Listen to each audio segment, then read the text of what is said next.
Hi అండి, welcome to back my channel. ఇవాళ మన వీడియోలో నేను మీ అందరికీ దొండకాయ కొబ్బరి కారం ఎలా ప్రిపేర్ చేసుకోవాలో చూపించబోతున్నాను. సో ఇది నా ఫేవరెట్ రెసిపీ, సో తప్పకుండా ట్రై చేయండి.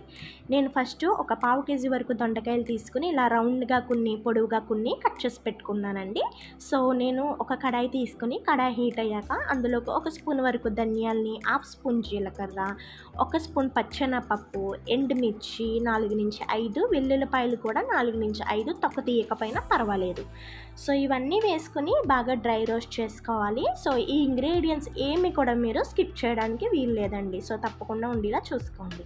సో ఈ డ్రై రోస్ట్ చేసుకున్నాక ఒక ప్లేట్లో తీసుకుని చల్లారడానికి పక్కన పెట్టుకోండి. ఇప్పుడు సేమ్ కడాయిలో 1 నుంచి 2 స్పూన్ల వరకు ఆయిల్ హీట్ చేసుకుని ఆయిల్ హీట్ అయిపోయాక ఇందులోకి 4 నుంచి 5 వెల్లుల్లిపాయలు జస్ట్ కొంచెం అలా కచ్చాపచ్చా చేసుకుని వేసుకోండి. 1 స్పూన్ జీలకర్ర, 1 స్పూన్ ఆవాలు, అలాగే 1 స్పూన్ పచ్చెనపప్పు, మినప్పప్పు కూడా 2 తీసుకుని యాడ్ చేసుకోవాలి. అలాగే 1 స్పూన్ ధనియాలు. ఇవన్నీ బాగా కొంచెం ఫ్రై అవనిచ్చి ఇందులోకి ఒక రెమ్మ కరివేపాకు కూడా తీసుకుని ఫ్రై చేసుకోండి. సో ఇవన్నీ బాగా ఫ్రై అయ్యాక ఇందులోకి ఆల్రెడీ కట్ చేసి పెట్టుకున్న దొండకాయ ముక్కల్ని వేసేసుకోవాలి. సో దొండకాయని ఒకసారి బాగా కలుపుకొని, ఎప్పుడు కూడా దొండకాయ ఫ్రై అన్నది మూత పెట్టుకోకుండానే మనం దొండకాయలు వేయించుకున్నట్టయితే మనకి లైట్గా క్రిస్పీగా ఉంటాయి, అలాగే టేస్ట్ కూడా బాగుంటుందండి. సో ఈ టిప్ తప్పకుండా పాటించండి. ఇప్పుడు ఇందులోకి ఒక పావు టీ స్పూన్ వరకు పసుపు, అలాగే మీ రుచికి సరిపడా సాల్ట్ కూడా యాడ్ చేసేసుకొని కలుపుకోండి. ఈ విధంగా కలుపుకున్నాక ఒక 2 మినిట్స్ మగ్గనిచ్చుకోండి. ఇప్పుడు మిక్సీ జార్ తీసుకుని అందులోకి మనం ఆల్రెడీ రోస్ట్ చేసి పెట్టుకున్న పోపులు ఉన్నాయి కదా, అవి యాడ్ చేసుకోండి. సో ఇవి ఒకసారి మీరు గ్రైండ్ చేసుకోవాలి. సో కచ్చాపచ్చాగా గ్రైండ్ చేసేసుకున్నాక ఇందులోకి ఇప్పుడు నేను ఎండు కొబ్బరి పౌడర్ని 2 స్పూన్ల వరకు తీసుకుంటున్నానండి.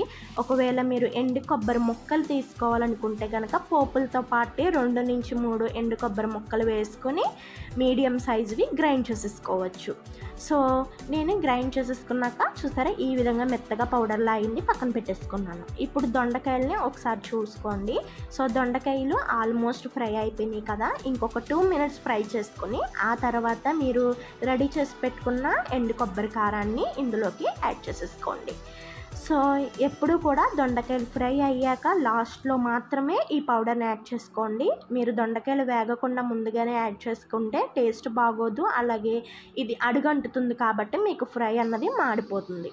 సో పౌడర్ వేసుకున్నాక జస్ట్ ఒక 2 మినిట్స్ అలా మీరు కలుపుకొని ఫ్రై చేసుకుంటే సరిపోతుంది. అంతేనండి, స్టవ్ ఆఫ్ చేసేసుకొని సర్వ్ చేసుకోండి. ఈ రెసిపీ కనుక మీకు నచ్చితే లైక్ చేయండి, షేర్ చేయండి, అలాగే సబ్స్క్రైబ్ కూడా చేసుకోండి, కామెంట్ కూడా పెట్టండి. నా రెసిపీస్ మీకు నచ్చుతున్నాయని నేను అనుకుంటున్నాను. సో నచ్చుతుంటే మాత్రం తప్పకుండా నా ఛానల్ని అన్ని ఛానల్స్ లాగే సపోర్ట్ చేయాలని మనస్ఫూర్తిగా కోరుకుంటున్నానండి. Until then bye bye.